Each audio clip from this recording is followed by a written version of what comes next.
Už začínáme, nebudeme čekat do nekonečna. Já jsem tě chtěl uvést trošku, ale... Když chceš, tak část lidí, který Honzu znáte dobře, což můj brácha, tady další tváře, a vy, co ho mladší neznáte, tak určitě jste si všechno došlo internet.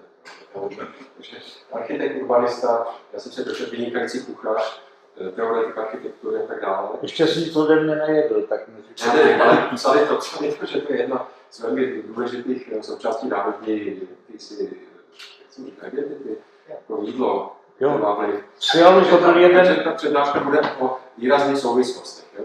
To jsem chtěl říct. Jo, děkuju za úvod. Tak to já jsem to nechtěl utnout, ale člověk by se jako mohl představit sám, ale nepředstavím se, to poznáte během výkladu, aspoň doufám.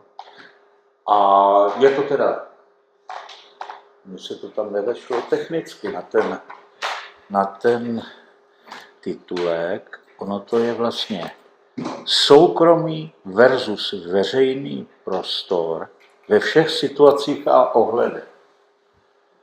Tak, a teď se zeptám na začátek, abych si udělal to trochu jasno. Kdo z vás už spal pod čirákem? To je dobrý skóre. Pro všichni, ty ne? To se nepřihlásili, o kterých to vím. Celý život. A kdo aspoň víc jak 3krát? To je pro mě, abych se viděl jako... To je dobrý. Ono to tak dopadá většinou, protože to je samozřejmě veřejný prostor. Tak to je jedna věc, to byla informace pro mě. A teď jsem si myslel, že toto vynechám, protože v dřívějších verzích téhle přednášky, ona se nějak vyvíjí, jsem se ptal lidí, co si myslí, že převažuje veřejný nebo soukromý prostor. A pak jsem si myslel, že se dnes nezeptám a nakonec mě to nedalo, takže se ptám. Co si myslíte, že převažuje? Veřejný nebo... Možná to ještě veřejný. No, on to je všichni s výjimkou vás a pana Masáka, když jsme naposledy seděli, odpověděli, že převažuje soukromé. A i ty nevzdělanější, nejchytřejší lidi řekli, že převažuje soukromé. To samozřejmě není pravda. Ale ono to vlastně je taková zapeklitá otázka. V jakém smyslu převažuje? No, to je právě to si každý už musí interpretovat, jo? Ale ono v tom je skrytý, samozřejmě ty lidi neodpověděli špatně, ty, co řekli, že převažují ten soukromý prostor. Fakt vzdělaný lidi. No, řekli to protože každý to vztahuje ke své vlastní identitě. A to, kde my jsme většinu dne, týdne života, je soukromý prostor. A v tom veřejném prostoru jsme menší část. Takže to byla přirozená psychologická reakce, aniž by nad tím nějak spekuloval. Konec, to jsou vlastně jenom sondy.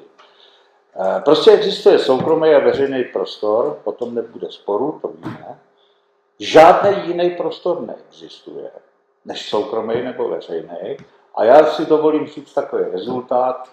Z hlediska kvantitativního, geometrického, prostě nekonečně převažuje ten soukromý, veřejný prostor. No proč? No, samozřejmě celý vesmír, ale když to necháme stranou, tak vezmeme jenom země kouli, tak Arktida, Antarktida, všechny velké oceány a tak dále a tak dále. Mohl někdo říct, to není úplně fér, kolik z nás s výjimkou tady bráchy Ludví brázdí oceán dnes a denně, jo, tak, takže to by byla dobrá námitka, že to není fér. No ale je to fér, jako atlantické nebo indické nebo jakýkoliv, nebo i prostředek Středozemního moře, to je veřejný prostor. Arktida, Antarktida je veřejný prostor, že se tam nedostanete, nebo nedostaneme, to je jasný, ale prostě je potřeba to do těch úvah, než se stoupíme k té abstrakci, zabudovat. To je jenom tak na okraj. Ale když to stáhneme na třeba jednotlivý stát, Česká republika, no tak a i tady převažuje veřejný prostor. Jo? A dokonce, a to teď myslím v té kvantitativní stránce, ne? Sněžka, prostě hladina Vltavy, nebo jakékoliv Nisy, nebo jakékoliv jiné řeky, to je všechno veřejný prostor. A nemůže být dokonce. Podle naší legislativy nemůže být. Ale když půjdeme dál a dál do měst, kde už se to začíná trošku ten poměr měnit, tak i ve městech převažuje veřejný prostor. No, ale ono to není zdánlivě, vlastně by nemělo být o čem mluvit, protože to, že existuje veřejné a soukromý prostor, všichni víme a umíme se podle toho chovat. Jo? Jenom vlastně takový trochu jako excentrický, nebo psychopati mají nějaký problémy občas s tím, proto tam byl ten obrázek. Protože to taky s tím souvisí jako jeden z malých fragment, samozřejmě to tam bylo proto, aby připoutal pozornost, to je samozřejmě jasný, ale ono to taky s tím souvisí, protože taky to je veřejný prostor. A teď, co ale řeknu na začátek, a pak se mě to několikrát převalí, otázka vůbec není o tom, jak to je kvantitativně a geometricky, a to musím říct hned na začátek a pak se na to bude narážet ve všem tom výkladu, že a kdyby nedocházelo k nějakým výjimkám v téhle věci, jak jsem řekl, umíme se podle toho chovat, 95% lidí v každodenním životě úplně normálně reaguje na to rozčlenění, ale tu a tam nastanou situace, který vlastně lidi najednou neví, jak by to řešili. Jo, bylo jich hned několik. Zcela nedávno rozhodl ústavní soud o tom, že vnitřní prostor Pražského hradu není veřejným prostorem, dál to zatím nebudu rozebírat. Pak tady byla třeba taková událost jako motýly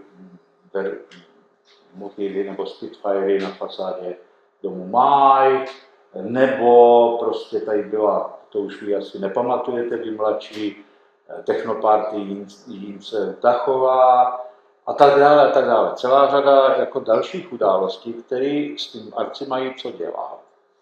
A protože architekti, a jestli někteří z vás, nebo možná všichni studujete architekturu a budou architekti, tak se s tím samozřejmě budete utkávat. A potom přijdou situace, kdy to začne být docela vážný a napováženou. A teď z jiného konce.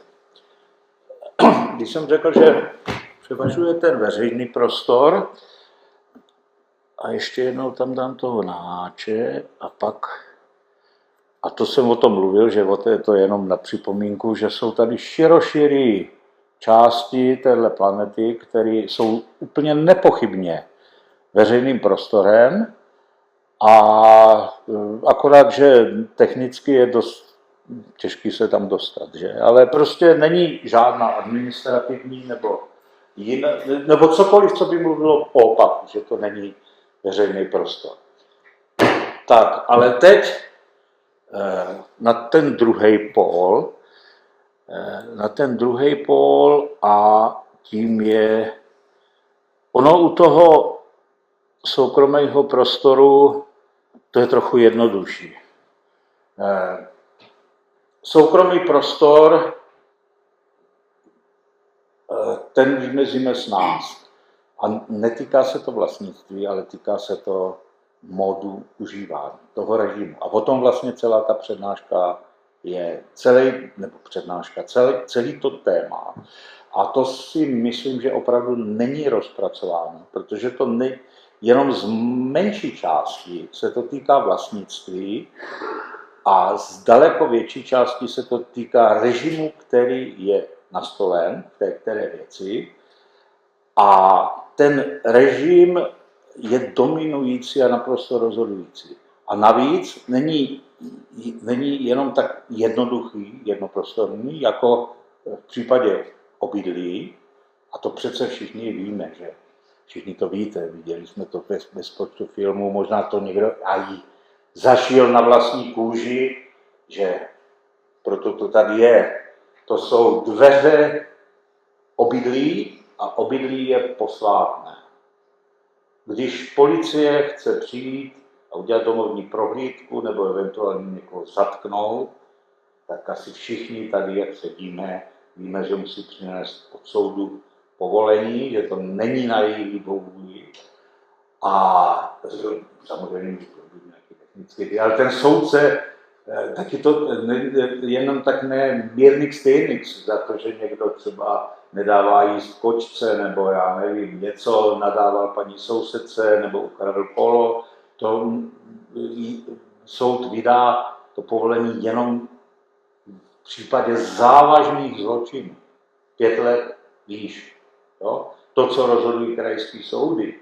Takže tady je náznak toho, že a to je opravdu soukromý prostor. Tady u těch dveří je hranice mezi soukromým a veřejným a zatímco ten soukromý dovedeme s nás popsat, protože to je jednodušší a je to jako prostorově většinou menší, pokud tam se nebydlí Třetínský nebo někdo,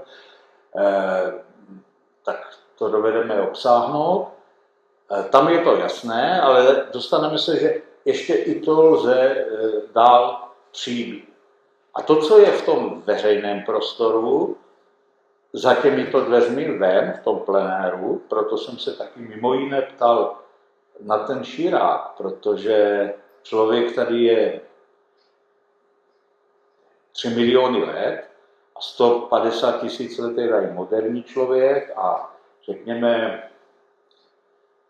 více jak 20 nebo skoro 20 000 let už ten člověk se stará vytrhnout z toho plenéru, tam, kde se spí. Já teda se přiznám, já jsem spal poprvé pod čirákem ve 4 letech. A pak ještě několikrát, ale zcela otevřeně říkám, že jsem se nikdy necítil ve své kůži. Budil jsem se před svítáním a tak dále a tak dále. Taky jsem byl malej, ale ještě i mladý jsem se bál v lese. Chodil jsem do lesa, ale bál jsem se tam. A někdo to tak má, někdo to tak nemá, ale já mluvím o tom, ale dřív lidé žili v širé krajině. Hodně dlouho, a teprve před 15 nebo třeba 20 000 lety se z ní začali vymezovat.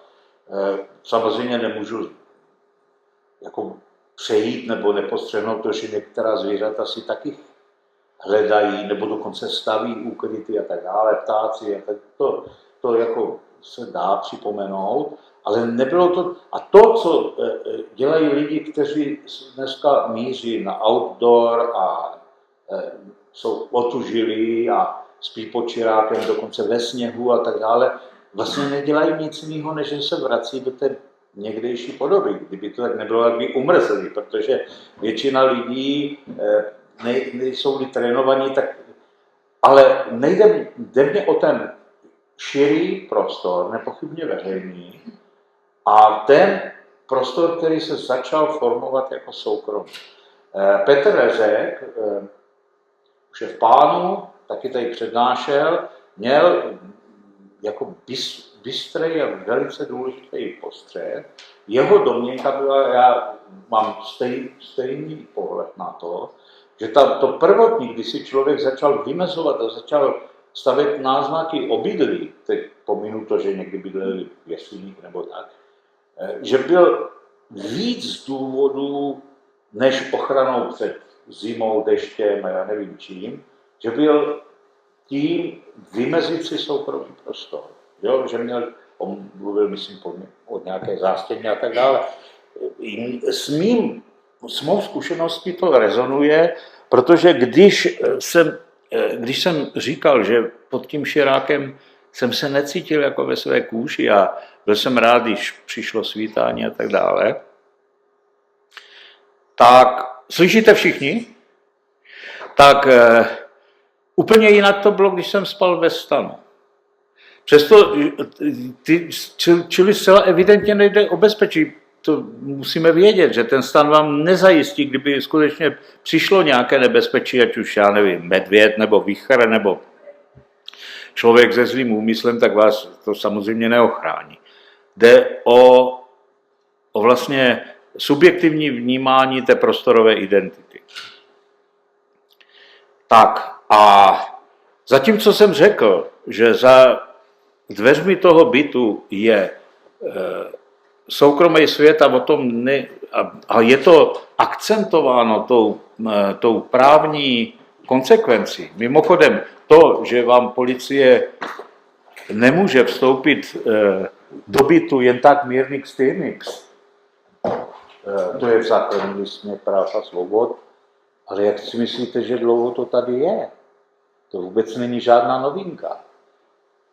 Rakousko-uherská ústava z roku 1861 už to obsahovalo úplně v té stejné podobě, jak to známe, a už se to objevovalo v 1848 a tak dále, čili to není nějaká novinka. To, co je napsané v listině základních práv a svobod, tady už je 150 let, ale musím to akcentovat z hlediska toho soukromí, protože tam je to jednoduché. Ale to, co je venku, v tom, a protože víme, nebo aspoň já se vám to snažím připomenout nebo vnutit, že ten veřejný prostor je nekonečně rozlehlejší, myslím geometricky, ale my to vnímáme, proto ty odpovědi byly jiné, protože my jsme naopak koncentrovaní a soustředění, na to je krásné slovo, pohroužení. V tom soukromí víc, než v tom veřejném prostoru. Proto tak ty lidé odpovídají. No a tam je to mnohem proměnnější, protože mohou být různý režimy. Já teď nadhodím nějaké absurdní případy, nebo skoro absurdní, a ty samozřejmě dokonce je potřeba, a už tady máme dalšího jako důležitého hosta, tak doufám, že se do toho zapojí. Přišel s pravou chvíli pan doktor Umlauf a to je potřeba otevřít, protože dívejte, už jsem se zmínil o tom, že nezáleží na vlastnictví, protože to se objevilo, vy znáte ten případ těch motýlů Spitfireů na tom Mánu. Znáte to? Viděli jste to? Nedávnou dobou frekventoval. A mě na tom zajímá samozřejmě ta otázka, ne jestli to dobrý nebo špatný umění nebo četví co. Záleží to, že to se skutečně konfrontuje s tím soukromý a veřejný prostor. A tam je jedna z výpovědí, protože byly různý pro a proti televizi. Tak jeden z těch lidí, který stáli zatím, řekl, no to je soukromý majetek a řekl, že prostě tam jako dominuje právo toho soukromého vlastníka. No pozor na to, tady už jsme u té kruciální věci. To, že je něco soukromé vlastnictví, nebo třeba veřejné vlastnictví, protože ten byt, to obydlí, může skutečně někdo vlastnit jako soukromé vlastnictví, ale zrovna tak to může být ve veřejném vlastnictví, to může patřit státu nebo obci nebo komukoliv, ale důležitý je ten režim, že tam je nastoleno obydlí. Takže když ten byt, nebo co to je, bude vlastnit stát, tak to je úplně jedno, jestli to vlastní soukromník nebo stát, nebo nějaký soukromník, který to pronájme jiným. Podstatné je, že tam nastává situace, že tam vzniká obydlí a z tohoto modu vivendi, modu operandi vlastně, nastává ten status toho soukromí. Takže je úplně jedno, a to musím říct docela ostře, a myslím si, že to je docela dobrý případ, že je úplně jedno, kdo je vlastníkem, proto jsou z toho pak v těch podrobnostech, jsou z toho právní jaksi složitosti, že třeba ti nájemci nebo vlastníci těch bytů se pak volí pronajímat, že třeba jako mají pak potíž dostat, když tam mají třeba nepohodlný hotel, nájemce a tak dále, to nechci rozebírat. Ale podstatné je tohle, že pramálo záleží na tom, kdo to vlastní, ale záleží na tom režimu, na tom statutu. A to není jenom u toho bytu.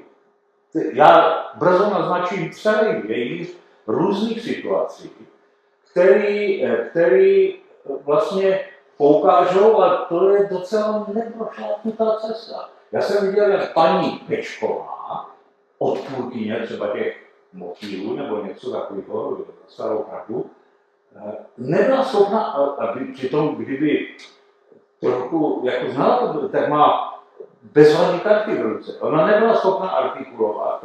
No, tak mezi náma, já, jako z hlediska toho, co tady máme teďka probírat, je to neuvěřitelná agrese vůči veřejnému prostoru.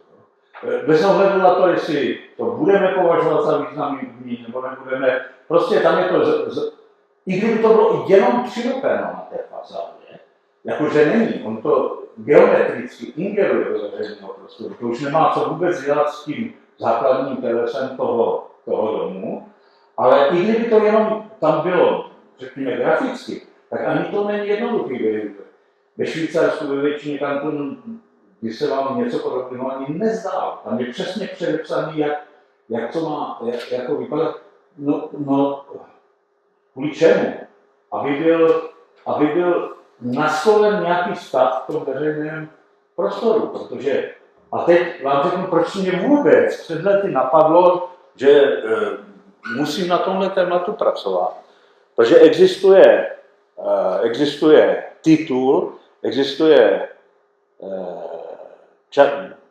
časopis, který se jmenuje Deník referendum, a to je teda extrémně levicový, já dokonce, když jsem tam psal, už tam nepíšu, a tam jeden člověk napsal, no, myslím si, že je škoda, že levice se nechápe prostoru, tématu veřejného prostoru, když to je takové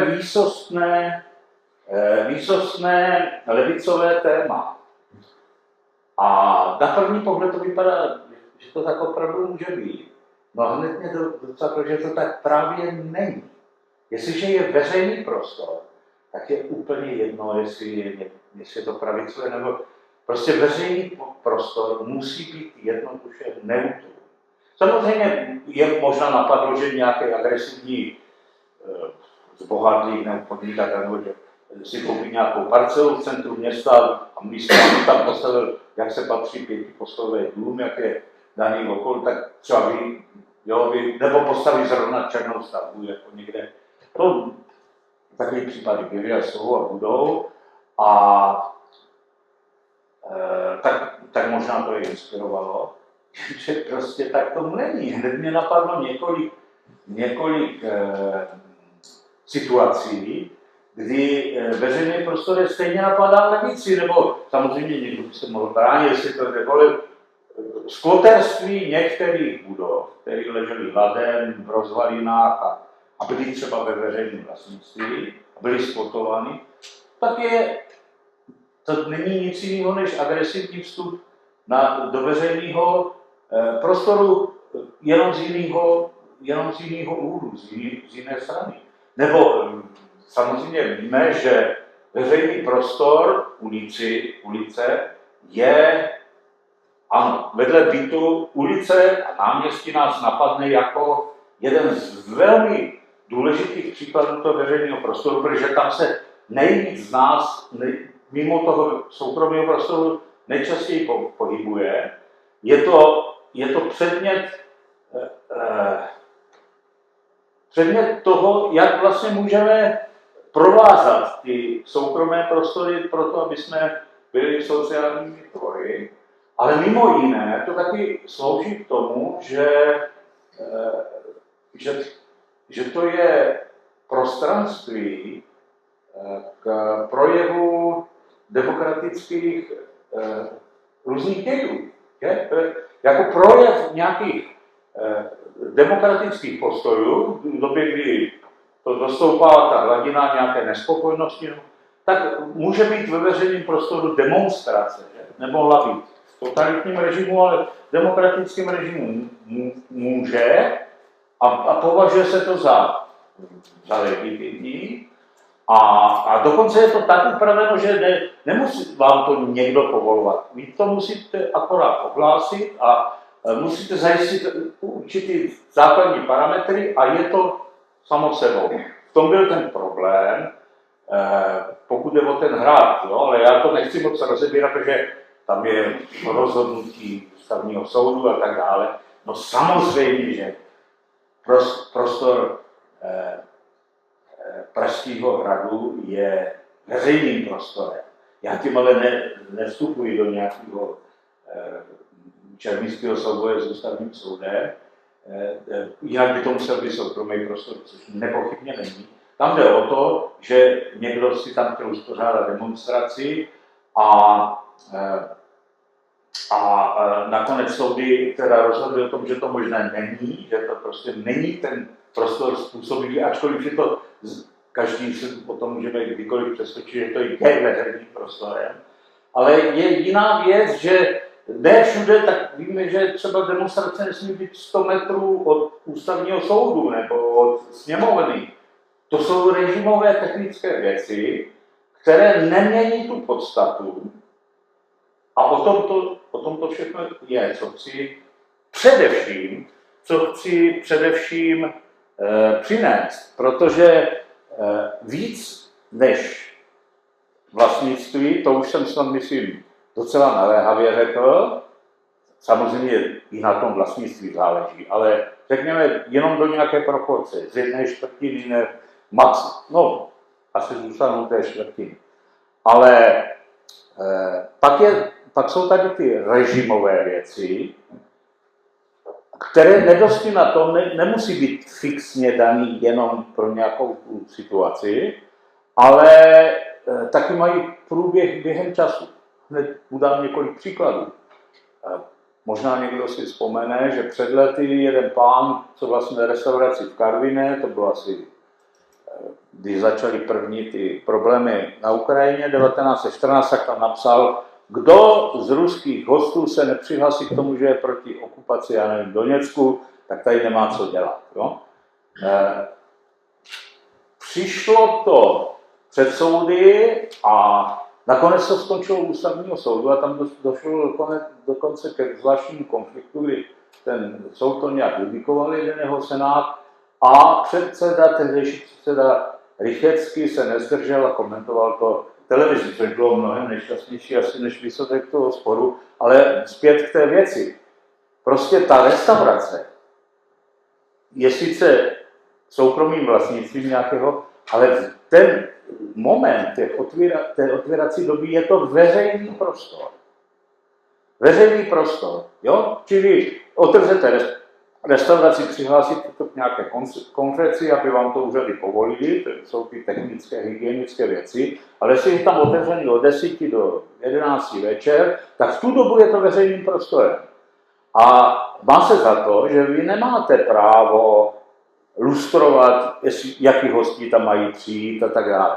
Sice je to odsud pocud, samozřejmě ono to může být, někde jako děti vyvádí natolik, že ty další hosti, tak tam dochází k nějakým třecím plochám, ale ta otázka byla ta, že prostě ten člověk, co to tam vyvěsil, ten majitel té restaurace, asi on byl pobouřený, jak něco, a tak nedocenil to, že skutečně se tady dostává na dost tenký let a že v podstatě on to měl ještě teda tak modifikovaný, že oni mohli se z toho nějak vyvázat, já nevím, jestli chtěl kontrolovat jejich pasy, technicky by to bylo docela problém, ale musím to nastolit, že jako jeden z příkladů, že vlastně to sice je soukromý prostor, ale v ten moment, kdy on tam má otevřenou restauraci, jak je to veřejným prostorem. Víte, co chci říct? Že bezpočet různých situací, a já vám je neřeknu, protože je spousta veřejných prostorů, který ale mají úplně specifický režim a možná, ale je potřeba je vynést, aby jsme o tom mohli začít víc do hloubky kriticky uvažovat a došli k těm abstraktním závěrům, které budou správný, protože v tom výsledku, který doufám vynesu na konci, že veřejný a soukromý prostor jsou dva póly, který vůči sobě musí být v nějaké harmonické rovnováze a o tu se musí usilovat ne v té ústřední, jaksi v tom jádru, protože, jak jsem řekl, většina lidí, vypadá to, že všichni, jak tady sedí, se umí dnes a denně úplně automaticky chovat. Ženy nechodí nahoře bez, na ulici v létě. Dokonce ani, jako když bude párný léto, tak ani muži si nemůžou vzít tričko na Pražské třeba. Asi by hned nepřiběhla policie, ale je to takový neúplně patřičný. Že? Takže tím chci naznačit, že jsou nějaké parametry, a většina lidí to dodržuje. No a pak jsou tyhle výjimky, a já teď hnedka jenom vystřelím třeba, je celá řada, to jsou jako věznice, nebo vojenský základny, letiště, speciální chov hospodářských zvířat. Tam teda to dám na chvíli stranou, ale tak řekl jsem ty věznice, nebo hřbitovy, nebo podobné věci, no tak podívejte se, věznice podle mého názoru je veřejným prostorem. No protože to není soukromý prostor. Ale každý automaticky ví, že tam musí být nějaký speciální režim, protože nemůžete zazvonit tu věznici a říct, že si to tady jdu prohlídnout, protože mě to zajímá. To je přece, každému to dá, jako, že to tak nemůže být. Konec konců, jako jsou tady zkušení lidi, že, kteří by to řekli, jak to je. Ale pozor na to. Já to neříkám jako rozhodčí. Já to nastoluji jako téma k diskuzi. Já říkám, že věznice je veřejný prostor, ale tam je tak z povahy věci natolik specifický režim, že to vlastně jakoby úplně je vyhlodaný, ta veřejnost toho prostoru. To, co jsem řekl, že nemůžete zazvonit a jít tam. Ale pozor, pak jsou tady celý vězňů. A tam já se naopak domnívám, že tam do značné míry, aspoň ve slušné demokratické společnosti, musí panovat, že to je aspoň z významné části soukromý prostor, protože tam žijou lidské bytosti, ty mají nějaká základní práva, třeba, že mají právo se vyspat, nebo mají právo dát klid na jídlo a tak dále, co samozřejmě ty ukrutý režimy odpily. Jeden ze způsobů tortury nebo bylo odpírání spánku a tak dále. Takže tohle říkám, že je docela složitá věc, ale já to nastoluji proto, koho zajímají věznice z hlediska veřejného soukromého prostoru, ale je potřeba to do celé té schematiky úvah zanést, aby jsme se naučili v tom pohybovat. Další věc jsou hřbitovy. No proboha, hřbitov je přece veřejný prostor. Ale protože se ukázalo, že tam lidi kradou, no tak se hřbitovy na noc zavírají, protože aby to někdo mohl uhlídat. Jo? Čili taky s průběhem doby přichází různé novinky. To, co jsem řekl, že je to v převážné míře, hlavně ten veřejný prostor, otázka režimu, modu vivendi, modu operandi, a ten se navíc ještě mění ze sezónou, s denní dobou a tak dále. Nebo vysoké školy. Tamhle pan Umlauf měl, já nevím, před 30 lety přednášku, že ta největší doména vysokých škol, že to jsou veřejný prostory, kam každý může přijít, účastnit se přednášky, to bylo v roce, já nevím, 92, a že to je to ostřivo, že tam přichází ta cizí veřejnost a tu a tam se, jako třeba tady někdo přišel, nebo je vlastně ten model téhleté přednášky A samozřejmě ne, že jsou různý obory, různé školy, tak nemůžete jít do píterny nebo něco podobného, ale aspoň přednášky a že jako tehdy si to ideálně představoval, že se zúčastní ta veřejnost taky té rozpravy a tak dále. Někdy se to možná stalo. No co je teď? Před asi 15 lety začali krást lidi na vysokých školách, tak někde zavedli turnikety a už to nebylo tak jednoduché, protože my si to pamatujeme z těch 90. let, kdy mírný čtyřice přišel, nebo nejenom to na soud, člověk mohl chodit na soud. Vy víte, že jednání soudu je veřejné, jo? To je princip moderního právního státu, že jednání soudu je veřejné a že tam přijde veřejnost, většinou tam nechodí, ale když tam co jste, veřejnost, OK, tak si tady sedněte a v pohodě. A dřív, před těmi 30 a dřív, jste šel do soudu a nikdo, tam nebyla žádná ochránka. Ne? Pak jednou někdo vytáhl nůž na soudkyni a bylo po ptákách a už tam je teda ta kontrola, ale pořád platí to, že to je veřejné. Akorát je tam technicky zaveden nějaký režim, že nesmíte mít kudlu a tak dále, že vás prohlídnou. A je to taky na každém soudě trochu jinak, záleží na předsedovi toho kterého soudu. Takže je to srozumitelné, tady toto, že jsou různý, opravdu různý režim, anebo podívejte se, les, krajina, když jsem řekl, že převažuje ten veřejný prostor, les je veřejný prostor. A je úplně jedno, komu ten les patří, jestli patří státu, soukromníkovi, obci, nebo něco je namíchaný, nebo něco podobného. Podstatný je to, a to je absolutní zásada, platí to už 250 let, Marie Terezie, nebo ještě chvilku předtím mělo to nějaký vývoj, který nebudu teď rozebírat. Les, jednoduše vzato, je veřejným prostorem, akorát, že zase ona, když tam pasly zvířata, prasata, já nevím co všechno, a i krávy, teď to se nemůže zase, aby ty kultury rostly, ale když budete vlastník lesa, 0,5 hektaru, 5 hektarů, 20 hektarů, tak vaše právo je, že tam pěstujete tu kulturní plodinu, ty dřeviny, ty stromy, ty podle nějakého režimu máte možnost vytěžit a tak dále, ne o své vůli, ale každý tam může chodit mírných stejných a dělat si, co chce. No pozor, ne dělat si, co chce. Může sbírat maliny, borůvky, nebo já nevím, větvičky, nebo houby. Nesmí tam ale kácet vaše dřevo, nesmí tam zhrabovat hrabánku. To je napsané všechno v lesním zákoně, ale ten lesní zákon není unikátní u nás. Ten je stejně v Rakousku, nebo samozřejmě se to trochu liší někde ve Skotsku, to je trochu jinak, ale v zásadě je to hodně podobné, aspoň v Evropě. Čili totéž louky, totéž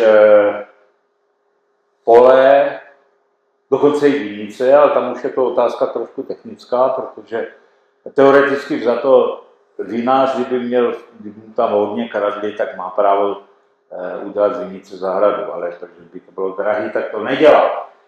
Ale víte, že slovo zahrada je něco jiného, je to oplocený. Les nesmíte oplotit.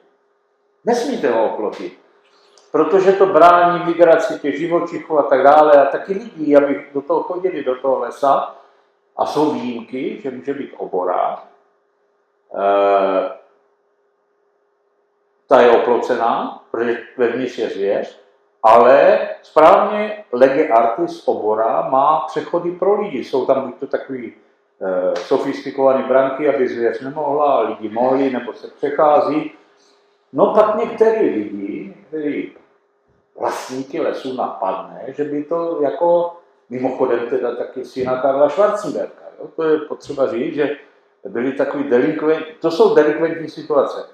Ano, vlastník obory, protože obora je legální věc, když jsou splněny ty podmínky, jak může udělat oboru, tam potom jako není volný průchod, ale pro lidi je, protože jsou tam přechody pro ty lidi, tak může být zase režimová věc, že v době honů nebo já nevím, páření toho zvířete, tam může být zakázáno 14 dnů, měsíc nebo něco podobného. Podobné školky. No a pak je tady jedno opravdu velké téma, veřejný. No co myslíte, že je největší množství, který silnice nebo který komunikace jsou nejčastější nebo zajímavé? Který to jsou? Jako, to má největší plochu. No. To není jako otázka. No to nejsou dálnice nebo silnice první třídy, ale takzvaný účelový komunikace, paragraf 7 zákona o komunikacích, a tam je těch problémů naprosto nejvíc. To jsou ty soukromé cesty nebo obecní cesty a jsou to všechny cesty, kde vy přijdete v krajině. Když jdete přes louku, v lese, nebo někdy na okraji obce a tak dále a tak dále. A ty jsou v naprosté převaze. Já taky vlastním 3 soukromé cesty. A vím, jak se s tím má. V životě by mě nenapadlo, že to je. A tam je a pak to vlastní obce. A naprostá většina vlastníků těch cest ví, že tam je podstatný to, že to je cesta. To znamená, že to je veřejný statik. To mě nenapadlo to slovo. To je prostě terminus technicus a právní pojem. Tam je podstatný to, že ta cesta je proto, aby se po ní chodilo někam. A jediný, kde, a občas někdo je takový magor, že tam dá závodu, protože si někde přečetl v katastru nemovitosti, že to je jeho cesta. A má takový jako prostě sklony, že taky se to stalo profesorovi tady té vaší školy, že mu někdo na cestu, kudy má on chodí do svého domu, která je ale v soukromém vlastnictví, ale že to je soukromé vlastnictví, skoro nic neznamená. To vyjadřuje jenom to, že to původně bylo odříznuté od pozemku někoho, protože ta cesta slouží tomu, aby, a to je to podstatné, aby se lidi dostali různým pozemkům, aby mezi sebou mohla společnost fungovat. Takže to je velice rozsáhlé téma. V 88% případů to funguje bez problémů, protože každý ví, dokonce někteří vlastníci, řekl jsem, že vlastním 3 cesty a zase naopak k mému domu vede cesta, která někomu patří, nějakým soukromníkům, ti to zřejmě ani neví, že to vlastní. Jo? Ale je to cesta veřejně užívaná, nikdy to nebude jinak. Takže to, co chci říct, že to je nekonečně proměnný, ty režimy, tak si vzpomeňme, vedle toho bytu, který jsem tady manifestoval, že to je jasný jak packa, že byt je prostě soukromý prostor a to je to hlavní. Trochu tady jakási nesymetrie je oproti té heterogenitě toho veřejného prostoru. Ale ještě se dostaneme nakonec do toho bytu. Ale u tohoto je proměnlivější, jo? Jako je taky spousta dalších, ještě mohu se jmenovat kostely a divadla a tak dále, kde je to veřejný prostor podobu toho představení nebo něco podobného. Kostele podobu mše, některé kostely, když byly otevřený furt, pak tam lidi kradli, tak to zase, že to nemohli uhlídat a tak dále, tak dále. Pak jsou ale zvláštní situace, možná, že si vzpomenete, možná, že ne. Ulice a náměstí na první pohled, na první, co na vás budil, jak je ten veřejný prostor, že tam jdete, vás nemá. Dokonce, tam existuje pojem volný panorámu, tam můžete fotografovat, tam je spousta lidí a občas vám sice někdo řekne, který že nemůžete fotit jeho, ale když půjdete po Pražské nebo po nějaké ulici a tam bude 20 lidí, tak je můžete fotit, nefotíte ty konkrétní lidi. Ale má to všechno výjimky, protože když se tam někdo bude potácet do žralej, nebo bude tam evidentně s výlemkou a bude to tak nápadný, tak tam je určitá výhrada, ty lidi nesmí být vystaveni, čili říkám, není to tak jednoduché, ale když jsem mluvil o těch ulicích, o těch náměstích, vzpomeňte, když vypukl covid. Když to spadlo, ta opona, ty první dny. Já si vzpomínám první sobotu, kdy vlastně byl nastolen ten přísný režim, tak jsem vyšel v Brně na ulici a potkal jsem, to bylo v sobotu asi 8 hodin dopoledne, já jsem potkal 3 lidi a vyhýbali jsme se tak na 100 metrů od sebe. Takže nikdo nevěděl, co se děje. Ne? Jako, a to už je zapomenutý, bylo dokonce ty naši se tak absurdní, že když jel někdo v autě sám, tak musel mít tu respirátor, tu roušku. Že to nebylo lidi, to šili, to vlastně. Já to říkám proto, že najednou na těch absolutně veřejných prostorech, o kterých by nikoho nenapadlo, že a vznikla najednou z asi dobrých důvodů, vznikla situace, že vlastně se to režimově a technicky nastalo něco jako starý právo nebo mimořádný stav, že lidi tam nesměli jít bez té roušky a pokud možno se měli vyhýbat a skutečně to nějakou dobu tak fungovalo. Tak asi ten výčet by mohl být nekonečný, snad z toho bylo pochopení, že o to tady jde a můžeme se klidně dostat k té architektonické artikulaci, jak jsou hezky udělané chodníky nebo cesty v parcích a tak dále a tak dále. Na to bude ta debata a já ještě se teda na chvilku vrátím k tomu bytu. Byt je soukromá záležitost, to jsme si řekli, asi o tom by neměla být moc sporu, ale i byt má uvnitř nějakou hierarchii, může tam bydlet jeden člověk sám, může tam bydlet prostě partneři, nebo tam může bydlet celá rodina, dejme tomu, já bych si vzal ještě tu celou rodinu, když už je to takový docela vzácnější, ale i tam je ještě nějaká hierarchie. Protože sice byt má tady tuhletu základní, úplně hlavní bariéru mezi soukromým a veřejným,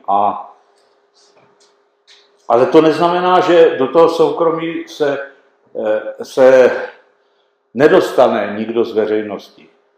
Záleží na letoře toho, kterého obyvatele nebo obyvatel toho bytu, takže minimálně dřív tam chodili pošťáci nebo pošťačky, nebo paní, co byla ze správy domů, aby se podepsalo něco, nebo dejme tomu, když byla nějaká havárie, takže ty třeba vstoupily jenom do předsíně, pak už byly soukromnější a v soukromnější části. Takže v rámci bytu i to soukromí je ještě nějak nastaveno. Dejme tomu, když tam bude skutečně taková ta ještě malá rodina, 4 lidi, tak tam taky, a dřív to bylo ještě tak striktně jino, tak to byste asi nemuseli příliš důmat nad tím, kdy ty místnosti jsou veřejnější, protože taky některým se jak říkalo ještě nedávno obývák, kuchyně, jídelna. No a pak jsou soukromnější a soukromnější. A která je z těch úplně nejsoukromnější? Co to je? Toaleta. Co? Toaleta. No, záchod, ano, přesně. Přesně, já jsem měl, jednou jsem přednášku měl, bylo námitka, že tam může taky vstoupit návštěva. Tak o tom ta přednáška není. Tak jako na tu toaletu opravdu, samozřejmě, připouštím, že jsou výjimky, jde každý sám. Jo? Jako i třeba partneři sexuální a tak dále můžou mít různé praktiky, ale je hodně neobvyklý. Jako tam opravdu, je to asi to nejsoukromnější, co by mě napadlo. Jo? Necháme ty výjimky stranou. Takže tak, no. Takže dřív to bylo tak, že třeba děti měly zapovězeno chodit do pracovního otce. A pozor na to, když komponoval Gustav Mahler, nebo já nevím, tak ten byl strašně prudérní. Ta jako paní, co mi tam vařila, nemohla mu to do té pracovny ani přinést, to jídlo, musela ho nechat na zápraží. Jo? Čili to jako takovýhle rozčlenění toho soukromého prostoru bylo, řekl bych, že to asi slábne, jo? Ale no tak dívejte, to by mohlo stačit. Jasně, už to bylo dost dlouhý. A tak teď se budeme o tom bavit.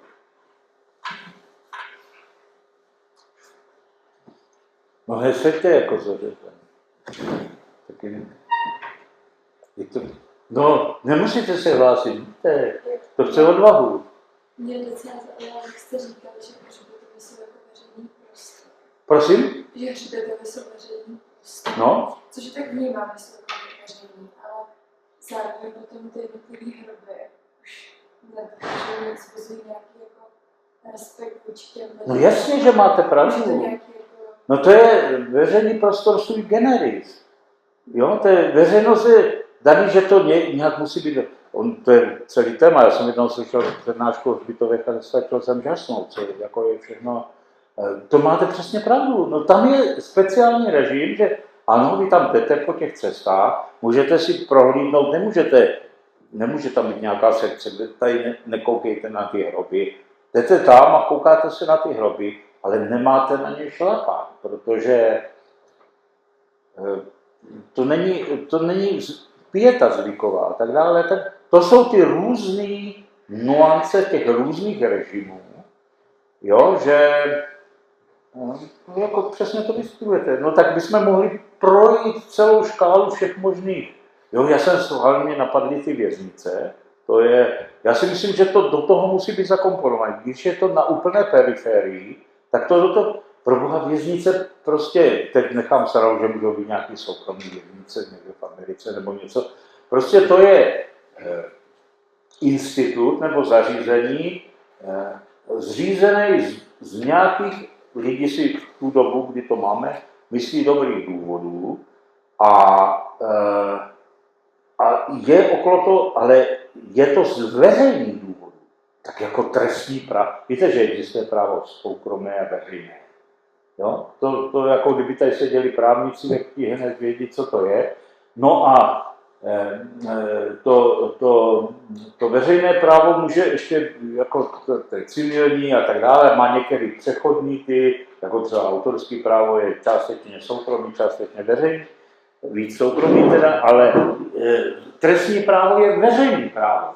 Veřejnost, veřejný institut, veřejnost jako taková, jako ten prostě stát, na sebe převzal, aby nebyla krevním stá, jak bylo kdysi, tak zase převzal, vyslal z toho a taky zřídil věznice třeba, jo?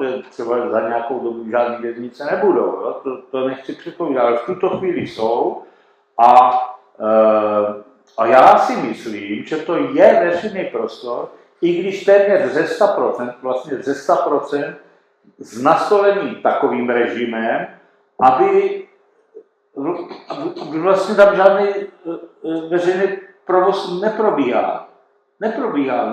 A i když tam přijdou ty návštěvy, tak to je pořád pod tím zvláštním režimem. Jo. A podobně je to u těch vojenských základen. Co pak vojenská základna, třeba v Náměstí kde v Čáslavi, kde jsou ty stíhačky, drahy a tak dále, je soukromý prostor, no ani náhodou. Je to přece veřejný prostor, z nějakých veřejných důvodů, ať už si o nich myslíme cokoliv, tak je to prostě veřejný prostor, ale z povahy věcí, z dobrých důvodů, je to úplně omezené. Nemůžete tam jít možná na nějaký letecký den nebo něco podobného, ale prostě to je úplně mimo tu realitu, mimo tu povahu věcí. No, takže, a u těch zbytovů je to tak trošku, přesně jste to dobře řekla. Taky v tom lese nemůžete dělat, nemůžete tam přece zapálit oheň, aby to eventuálně chytlo, nesmíte tam ani tábořit. Jo? A pozor na to je jako vlastně tak, že vy tam nesmíte tábořit, znamená, že si nesmíte postavit stan na tvrdo, zakulíkovaný a tak dále, a pod čirákem asi tam můžete být. Jo? A taky lidi, kteří jsou citliví v té situaci, toho, co je v lese a tak dále, to umí, nebo dokonce ty jsou jako takový pokročilejší, že aby na vás nepršelo nebo tak je natáhnete mezi stromy plachtu, víte, tak napůl kočerákem, ale není to podstavené. To ještě je snesitelné. No. Takže no. Jo, dobře jste to vymyslel. No. Děkuju. No a jo, samozřejmě ten veřejný prostor, to znamená ty ulice, nábřeží, náměstí, parky, samozřejmě parky, můžou být udělaný líp a hůř. Můžou být zanedbaný a samozřejmě to možná jste mysleli, že o tom ta přednáška bude. Když jste byli naposledy v Budapešti? Byl tam někdo? Ne? Pod Čerákem jste byli všichni, ale v Budapešti ne. Zajeďte si tam, když budete chtět vidět, jak bych řekl, friendly, nebo prostě jak přátelský je veřejný prostor v Budapešti oproti Praze, Liberci nebo Brnu. To teda je poznat, si myslím. Jo? Čili já teda popravdě řečeno nebudu zrovna, já jsem trošku v tomhletom stavu, já bych si představil taky ty klasický, starý, bytelný lavičky. A těch je tam fakt všude. Vylezete z něčeho, třeba si koupíte nějaké jídlo, chtěli byste ho sníst na lavičce, nedohlídnete dál než na 50 metrů, aby to tam nebylo. To nejde jenom o lavičky. To skutečně mě teď napadá jako dobrý příklad a samozřejmě takových měst je celá řada, ale Budapešť a myslím si, že tomu odpovídá i chování těch lidí v těch situacích, které jsou vlastní chování veřejného prostoru. Já vám řeknu, byl jsem se svou dcerou v galerii, protože tam jsou znamenitý galerie a ta nejbohatší část byla zavřená, takže jsme šli, byly tam středověké obrazy a tak dále. A své dceři jsem ukazoval na nějaký prostě gotický obráz pěkný a byl jsem tak zapálený tím výkladem, že jsem se ho skoro dotkl. Takový pozlacený. A to samozřejmě, tam člověk by se k tomu neměl přiblížovat už jenom kvůli té evaporaci a tak dále. Ale skoro jsem se toho dotkl a přišla ta paní nebo ten pán, co tam měli hlídat a říkali mě jako distingovaně, jak nejlíp to šlo, pane, ale to nesmíte, jo? Jako, a ne, rozumíte, oni neuměli žádný cizí jazyk. Slyšeli, že mluvíme česky, tak do toho asi pašovali jednoslovenci, neuměli německy, anglicky, nic, ale i přesto mě byli schopni říct, že to nemám dělat, ale takovým jako kurtoázním způsobem, že to už nešlo líp. A totež se v té samé galerii opakovalo o poschodí níž s jinou osobou, když jsme sedli na parapet, taky jsme dostali takovou prostě, zdvořilou, nebo já si myslím, že to spolu souvisí. No, to skutečně, jestli vás můžu doporučit, jděte do Budapešti na prodloužený víkend, nebudete-li to. Tak dál, dneste do toho nějaký větší ostřivo, Vašku, sakra, co tady seš? Když jsem byl vyzván, tak to bych. My se známe dlouho a nicméně do toho děláme. Já to dělám jako filozof, ten veřejný prostor. A jenom v čem je rozdíl mezi námi, protože my o tom debatíme spolu dlouho. A to je to, že ten architekt sleduje funkce, nebo jeho úkol je sledovat funkčnost. A zase my jako z hlediska té filozofie, tak my řešíme symbolické uspořádání toho prostoru. To znamená ne ty funkce, které to má, nemá, nebo jaké jsou konfliktní situace v těch funkcích při tom jejich výkonu, ale nás zase zajímá to, jak ten prostor je uspořádaný z hlediska symbolismu. A to je docela, že tady k tomuto, to, co tam je důležité, je asi ta nejdůležitější studie, která k tomu je z neolitu víceméně, nebo sleduje neolit, tak to je rozdíl mezi Hestia a Hermes. Takže Hestia je krb domácí, když vezmu Řecko, to máte bohyni domácího krbu, tak to je Hestie. A na druhé straně je Hermes, a to je bůh stát, a to znamená, to je ten prostor, který je veřejný, nebo on není veřejný, on je prostě úplně jiný a je strukturovaný vlastně úplně jiným způsobem. Mobilitou, přeměnou jednoho prvku ve druhého a tak dále. Když to ta reprodukce života a ochrana a všechno, tak to je ten domácí krb. Takže ten domácí krb dneška je prostě symbolika toho, co je tedy to privátní. Takže to je, jakoby řekněme, jedna ta symbolická funkce. A jak jsi zmínil samozřejmě ten Pražský hrad, tak to jsme sledovali všichni. A tam je to zajímavé, když vezmete Prahu, to jsou ty stará osídlení, která už jsou, řekněme, tisíci více let. Třeba pro nás je zajímavá ta Mezopotámie, právě z toho, tam jsou nejstarší města. No tak Praha má 3 symbolické středy a každý je uspořádaný jinak. Jo? Teď mluvím ne o funkcích, ale o těch středech. Takže máte Vyšehrad, tak tam je vlastně charakteristika prostě kosmy a gájí a pověsti a děrácká, když to řeknu jednoduše. Takže máme nejstarší mýtická vrstva toho, jak je symbolika toho středu toho města daná. Pak máte Pražský hrad, což je typické, protože to je symbolika toho státu. No. Tak pak je to regulované přesně těmi funkcemi, které tam jsou. A pak, kde půjdete demonstrovat v Praze a kde začal 17. listopad, no tam, kde umřel Palach. Takže vlastně tam to místo středové, jako, které je vlastně veřejným prostorem, tak je zajímavé, protože bylo vlastně udělané, řekněme, jako nedávno. Že? A tam začínají vlastně a rozbíjají se všechny demonstrace. No, takže jako z našeho hlediska vlastně, co my sledujeme, je, co vytváří ten veřejný prostor z hlediska symboliky a kde tedy je to napětí mezi Hestia, mezi tím privátním prostorem a tím Hermes, což je tedy, to jsou ty veřejné funkce. A zase mezi tím jsou ty přechody, to je jasné, ale z našeho hlediska je důležité, že ty symbolické významy nejsou moc vidět. A my jak myslíme čistě instrumentálně a čím dál více, umělá inteligence už je celá instrumentální, no tak ten symbolický prostor jako nikdo ho nebrání, no, nebo já bych řekl je na umření. No. Protože není vidět, tak co není vidět, tak zkrátka jde do kytek. Tak. No děkuju, ale trochu budu namítat, protože vlastně architekti nemají na zřeteli jenom funkci. Jo. Jako posláním architektů v pravém slova smyslu je harmonizace toho nejvyššího možného řádu. To znamená teda i symboliku, i krásu, možná to především, i tu praktičnost, to poslání. A proto se taky říká, je architekt toho a onoho a v tom ústředím se má za to pravým výkonu, jo? Pokud je to lege artist, že jde o holistický propojení všeho a vážení do té pokud možno nejlepší harmonie. Jinak já bych teda, když už měl takovou promluvu, pan Vašek Kumlauf, to je starý kriminálník, protože ví, o čem jsem mluvil.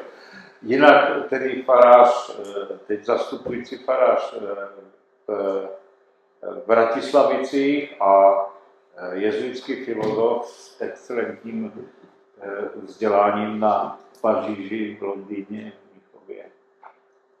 A tak ví, o čem mluvím.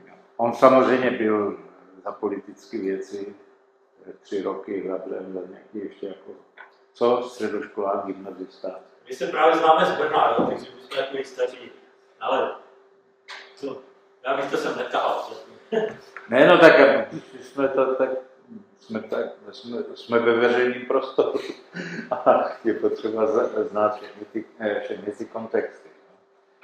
Tak jako je to na další a další debatu a doufám, že to je to téma, proč jako se začíná tímhletím. My tady máme takovou rozpravu o eventuálním otevření dalšího tématu a to je, dívejte, veřejný prostor, tak žijeme ve městech. Většina nás už žije ve městech a budeme žít víc a víc. A když se řekne město, no tak samozřejmě asi každý tomu jsme schopni přiřadit nějaké kontury, ale města zde nejsou od jak živa. Od počátku světa. A není to moc dlouho, co města existují. Vašek zmínil Mezopotámii, to bude, řekněme, to nevíme úplně přesně, jestli tam nejstarší města jsou 12 000 let stará, nebo možná se to bude posouvat trošku víc do minulosti, ale rozhodně ne víc než 15 000 let, Jericho, Čatalník a tak dále, nebo Ur. A tam začala civilizace, to znamená taky se s tím pojí dohromady písmo, tam začíná urbanismus, tam začíná... A u nás je to kdy? Teprve 800 let, ani ne. Ve 13. století vznikla města u nás. Jo, ta nejstarší, vaše vzpomněl Prahu, Brno, Litoměřice, Plzeň, Olomouc, Znojmo. To jsou nejstarší města u nás, taky u nich jsou největší potíže dešifrováním jejich jmen. Někde jsme blízko, někde ne. Zatímco ta ostatní města, ta menší, tam ta je ze 13. století, ta jména určíme Sochor, tak u Olomouce, Brna, Znojma, Plzně a Prahy si nikdy nejsme 100% jist. To je jedna věc. Ale ta města nevznikla, i když teda formálně i ta Praha, i to Brno až ve 13. století, nebo byl to nějaký proces od konce 12. století, jenže tomu předcházel nějaký vývoj, kdy se ta starší sídla menší, ty vesnice, některé z nich začaly proměňovat, až posléze na těch místech vznikla města na konci 12. průběhu 13. a 14. století. Díky tomu taky mimo jiné, že sem přišli, byli zavoláni kolonisté z jiných zemí, nejčastěji německy mluvící, protože tady bylo málo lidí a nebylo taky know-how, jak to udělat a tak dále. Nicméně to, čemu se chci vyslovit, je, jaký byl děj mezi krajinou a určitou sítí v počátku skoro rovnocenných sídel, že některá z těch sídel se vyvíjela, a to je teď důležité, v koexistenci s krajinou. Jo? V té krajině byly ukryty ve více významech různé determinanty, které vedly k tomu, že pak padla volba, pak někdo rozhodl, tady bude prostě... A to byl děj, který je nám poměrně málo známý, protože samozřejmě je nepatrné množství historických zpráv, jenom můžeme číst v tom Kosmovi, eventuálně nějaký střih od jinut. Kláštery u nás byly v Plenkách, takže, a pokud byly, tak pak byly nějaký, takže se nedochovaly písemnosti k této době 10. až 12. století. A to je pro nás jako pro architekty zajímavé, protože k tomu, aby se obnažila, a já teda jsem plný důvěry, že se dají propracovat metody, jak retrográdně můžeme postupovat v této době, která on na druhé straně přibývá archeologických poznatků.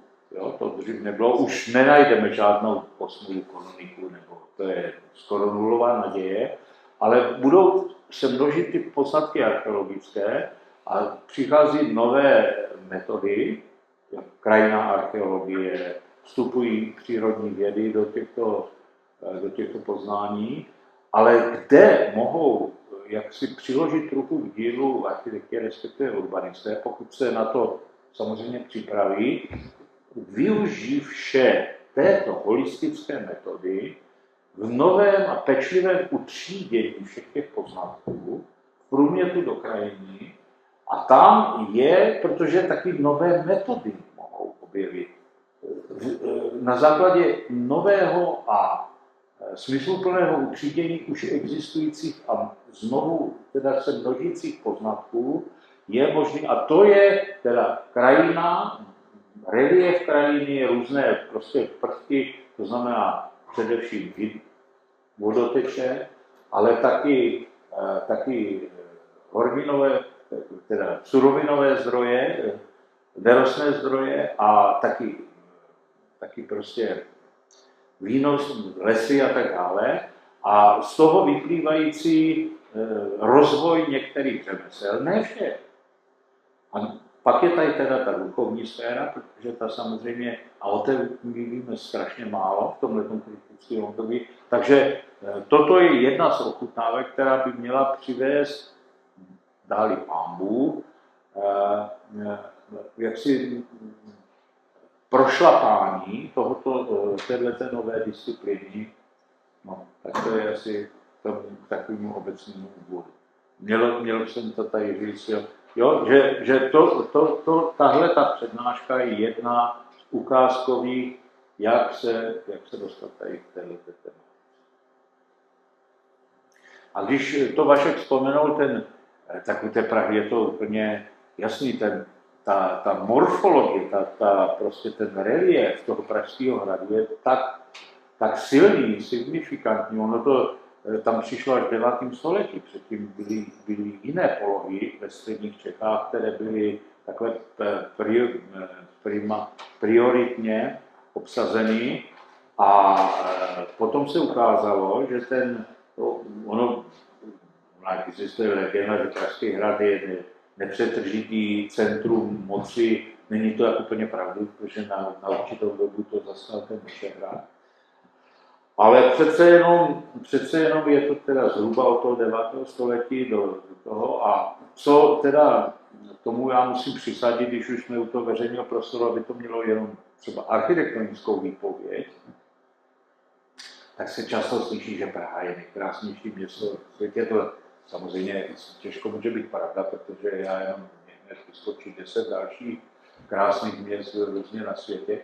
Ale co by člověk musel vypíchnout, což je specifická věc, to je kulisa Pražského hradu. A tam se sešlo některých úmyslných a některých náhodných věcí, že dnes, když půjdete po Smetanově nábřeží, nebo tam, jak je Národní divadlo nebo Slavia, se před váma otevře, a to v tomhle je opravdu výjimečnost ze všeho, kulisa Pražského hradu, kde je katedrála, mimochodem dostavěná až před 100 lety.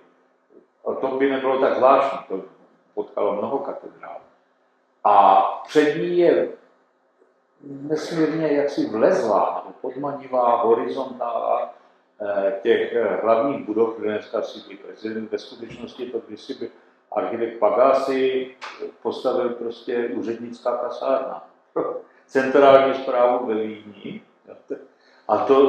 A tím, že dva velice šikovní architekti Mokra a Kraner dostavili tu katedrálu, takže tam vznikla další horizontála, tak to činí, a to si trochu říct, opravdu výjimečnou kulisu, výjimečnou figuru. Pro vaši informaci, co asi víte, katedrály velmi výjimečně byly v sídle panovníka. Katedrály jsou městské kostely, takže v Štrasburku, v Paříži, v Amiens, jsou ponořeny do té textury toho středověkého města, zatímco sídlo panovníka bylo někde jinde, to bylo od sebe odděleno. Jsou 2 výjimky, nebo 3 výjimky. Míšeň, Praha a tam, jak to bylo, ten Zeman měl tam Bamberg, nebo kde to bylo? Ne, kde byla nějaká ta aférka. Takže jsou 3 města, kde katedrála je v tomhle. Kde?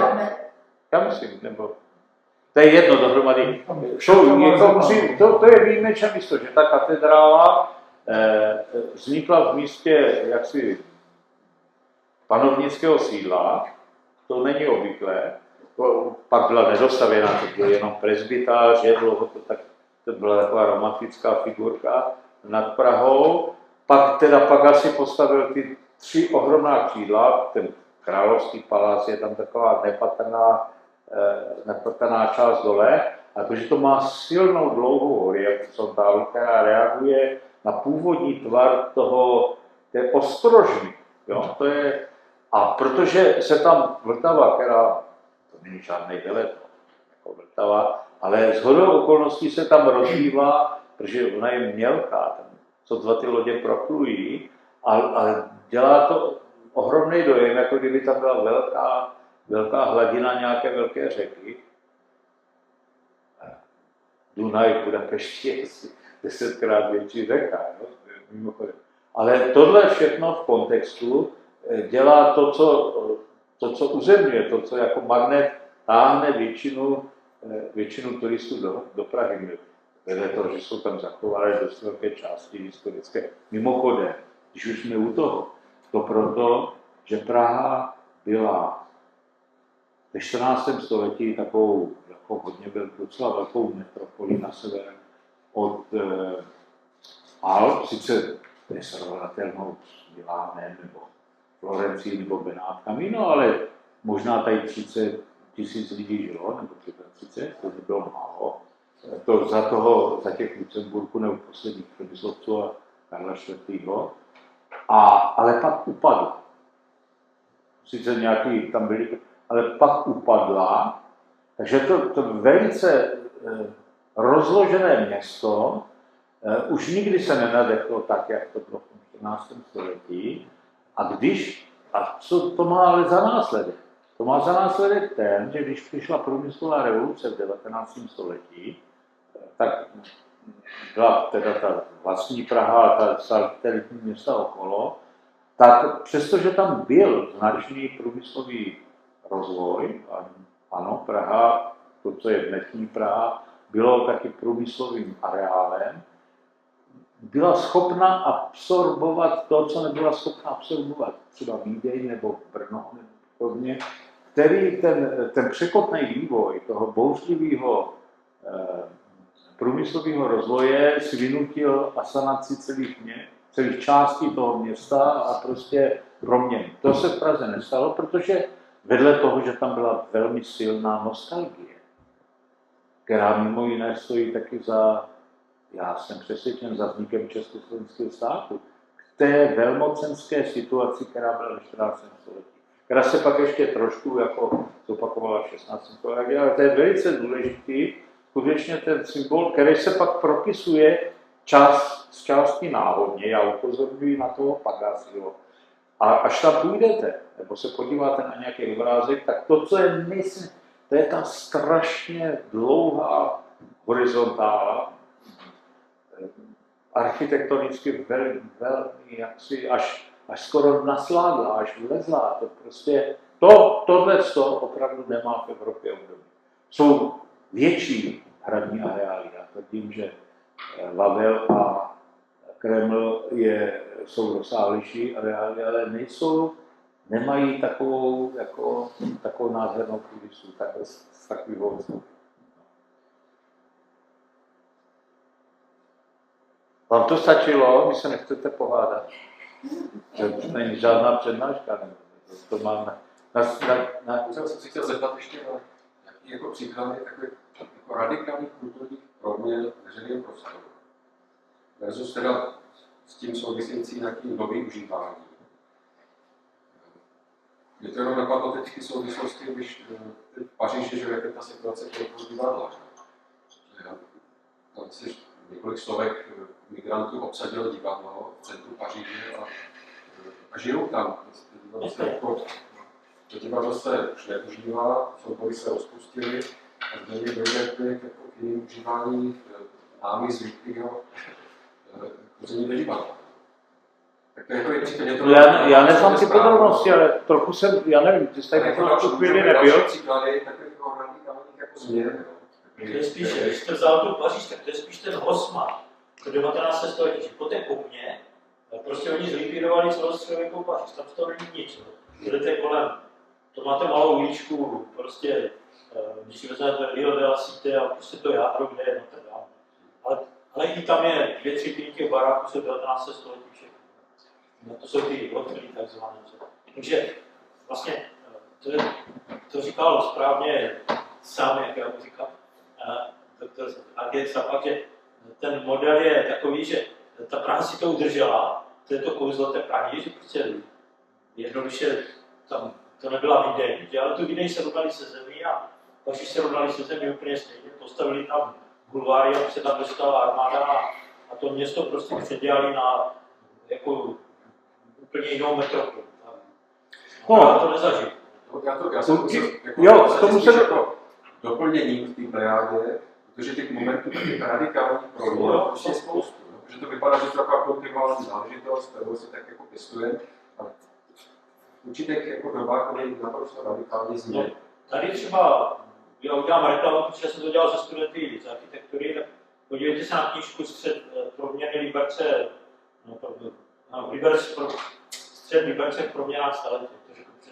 To si vezměte jako titul a to najdete jako PDF celou tu knížku a to jsme dělali vlastně pro Liberec. A od 90. let tady devastují Liberec jako prostě mohutně. Za to, co jsou nějaká jádra, oni tam ukazovali, kolik stavební hmoty, jak se proměnila a tak dále. A tady v těch osových částech města, které drží to město pohromadě, tak tam došlo k velikým a negativním prostě změnám. Takže mě to vadí, samozřejmě, protože ta symbolika se tím pádem ztratí, toho středu, jako, ale zase na druhou stranu, když si vezmete ten vývoj v Evropě, tak on takový prostě byl. Jak říkám, tu Paříž středověkou zničili kompletně. Co prosím? Že tu Paříž středověkou, že tu zničili kompletně. No, malinkou oprávku bych udělal v tomhletom směru. Pokud jde o tu Vídeň, to je docela zajímavý příklad, ale ještě se dostanu podrobněji k tomu, co říkáš ty. Ty možná tady chvilinku, ne, to vlastně nabízí se ještě porovnání Vídně a Paříže, Prahy. To je docela zajímavý kontextuální ten. Vídeň měla menší teritorium středověku. Ačkoliv je to město mnohem starší jak Praha, tak v tom kritickém období, řekněme 11. a 13. století šla nahoru Praha. No?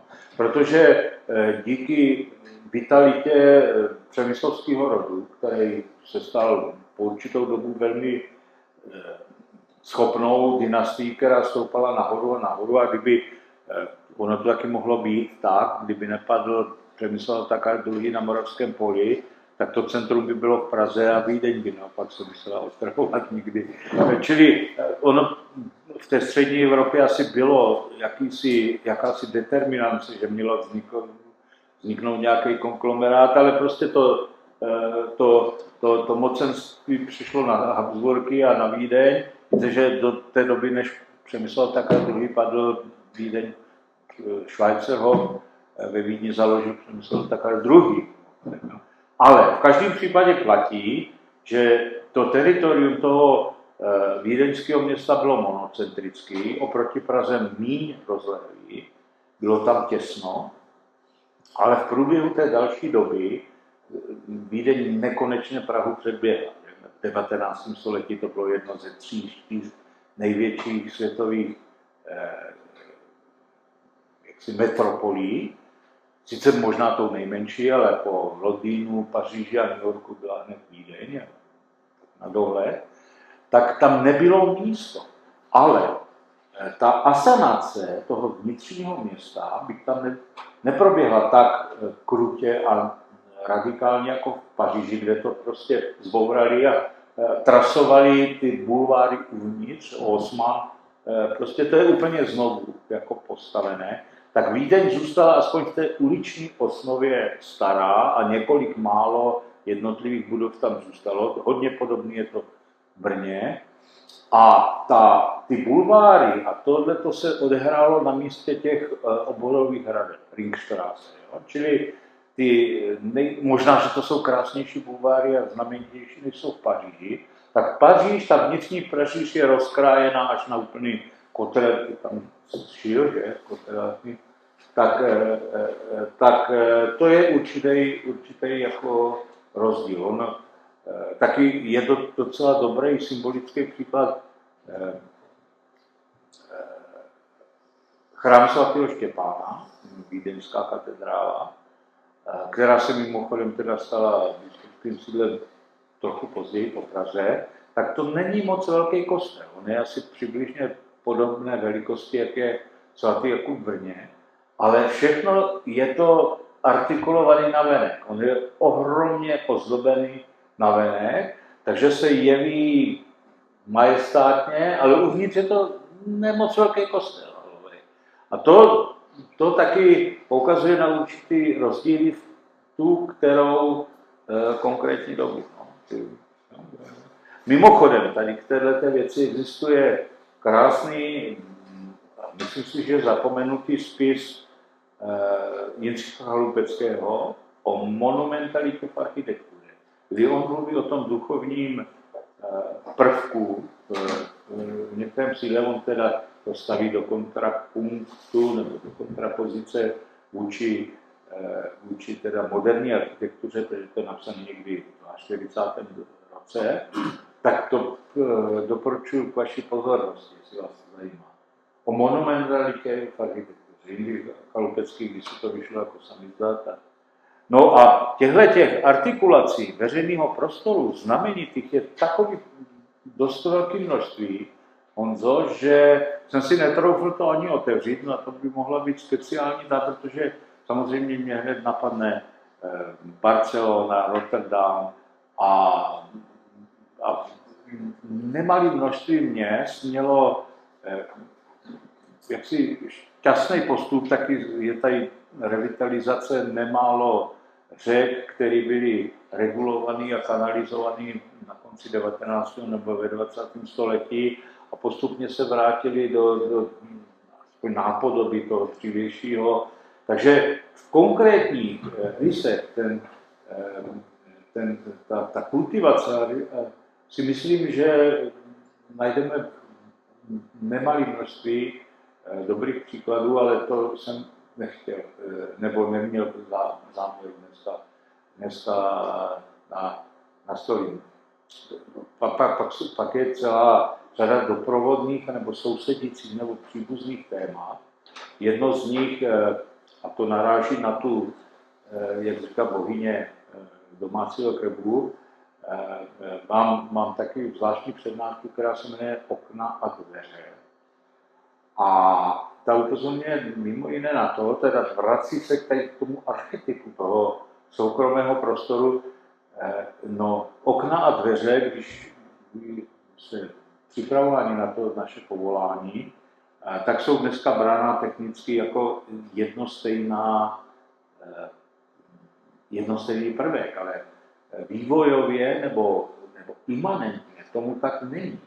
Protože si staré příbytky, staré budovy, protože o co jde od těch nejstarších staveb, dejme tomu tady u nás od neolitu 15 000 let nazpět, nebo tam, kde vznikla civilizace, ty nejstarší stavby sloužily k tomu, aby člověk získal soukromí, aby mohl přespat, aby tam prostě mohl mít ten intimnější rodinný život.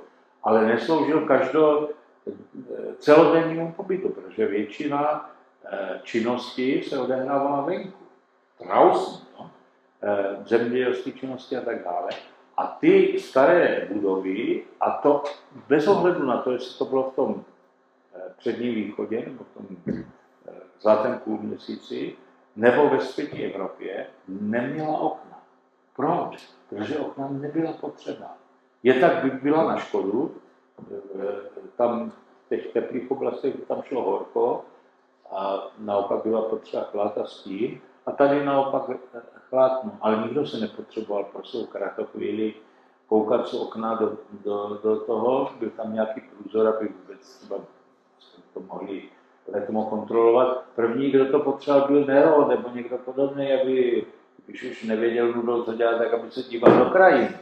Takže to je potřeba, a taky to souvisí s jazykem a etymologií, protože zatímco okno má v každém jazyce nějaké jiné pojmenování, teď aspoň myslím jenom na ty indoevropské jazyky, co máme v Evropě, no tak ve všech indoevropských jazycích, samozřejmě můžu tady potom námitka, že v románských jazycích to tak není, ale proto je ještě další vysvětlení, jde o to pradávného indoevropského kořene dvar, dveře, týr, tor a tak dále. Čili to má a můžete se zeptat nějakého, kdo jehož jazykem je farsi, nebo tam všude najdete ten kořen. To znamená dveře, to je pradávný, protože dveře, to bylo právě oddělení toho rodinného krbu, toho soukromého prostoru uvnitř domu a toho konec konců dveře, v češtině to dokonce má společnou etymologii. Veřejný, veřeje a dveře a dvůr, to všechno se váže na jednu společnou etymologii.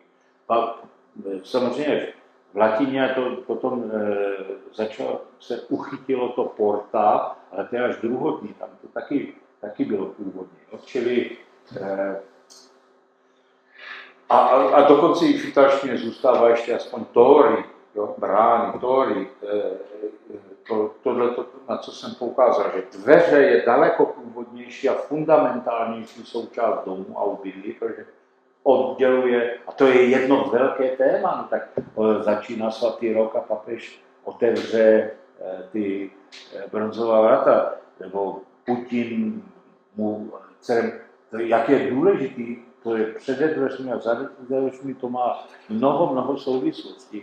Dokonce celá jedna odnož psychologie se zabývá tím, že některé lidi se bojí zaklepat na dveře a projít jim. Takže to je jedno velké téma, dveře a okna, a tím nechci říct, že se vrátím do toho, ale jde o to zmocnit se nějakého nástroje, začít kriticky uvažovat o podstatných věcech. Tak já vám děkuju, no tak jestli se nechcete, tak to, co nakousl Honza, to by asi třeba chtělo seřadit celou plejádu, třeba 10 dobrých příkladů, který skutečně znáte, protože o tom je bohatá literatura. Ale vracím se k tomu, že veřejný prostor nepatří ani levici, ani pravici, nepatří ani konzervativcům, ani pokrokářům. A chceme-li důstojně trvat dál jako lidské společenství, tak musíme usilovat o to, aby byl hájen, ale pozor na to ještě musím říct jako do věty. Nikoli veřejný prostor vůči soukromé. Ty dva prostory musí být v nějaké rozumné rovnováze a musí být nějaká harmonie. Ono taky, podívejte, článek 11 naší listiny základní zakotvuje právo na soukromý majetek. Tím pádem taky vlastně potažmo nějaké souvislosti na soukromý prostor. Ale to přece jenom není tak silné jako třeba právo na život. A tady je a zároveň se praví, že zákon může upravit to, že vám může být soukromý majetek, třeba nějaký pozemek nebo polnost, odejmout nebo v zájmu veřejného. Jo? Tím se myslí, když je potřeba postavit nějakou liniovou stavbu, nějakou cestu, nějakou silnici nebo nějakou železnici. A tady je ten docela kruciální bod. Totiž tak ten důvod musí být tak opravdu přesvědčivý a naléhavý, že to nelze dosáhnout jinak, než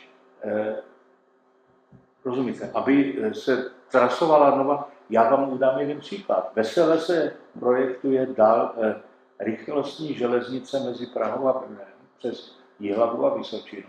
Přestože už existují 2 železniční cesty a teď jako někteří lidi jsou omámení, že proč tady nejezdí 350 km, už je někde v Číně nebo v Japonsku a tak dále. To má mnoho kontextuálních souvislostí, které by nás jako urbanisty měly zajímat. Ale je to taky otázka, jestli náhodou za ten veřejný zájem se neskrývá jiný skrytý nebo metamorfovaný zájem soukromý, nebo jakýsi konglomerát soukromých zájmů. Čili, protože to nepodlehlo žádné veřejné debatě.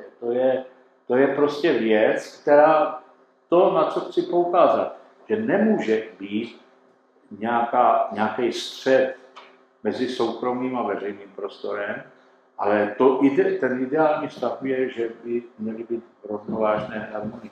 No dejte, to vy už nepamatujete před asi 20 lety, nějaká paní měla pole, já nevím, kde to bylo, v hranicích na Moravě, a přišel chlap a řekl, že jí to musí vyvlastnit, protože tam nějaká korejská společnost chtěla stavět fabriku. Vysloveně soukromý zájem byl kamuflován do zájmu veřejného. Nakonec se stalo, že jí někdo přispěl na poslední chvíli na pomoc a ta ženská Rekecová se jmenovala. To je taky téma o veřejným a soukromým. Jo? A všechny tyhle ty věci bychom se měli naučit nějakým způsobem mapovat, třeba hierarchizovat. Děkuji vám za pozornost. Mějte příště zase.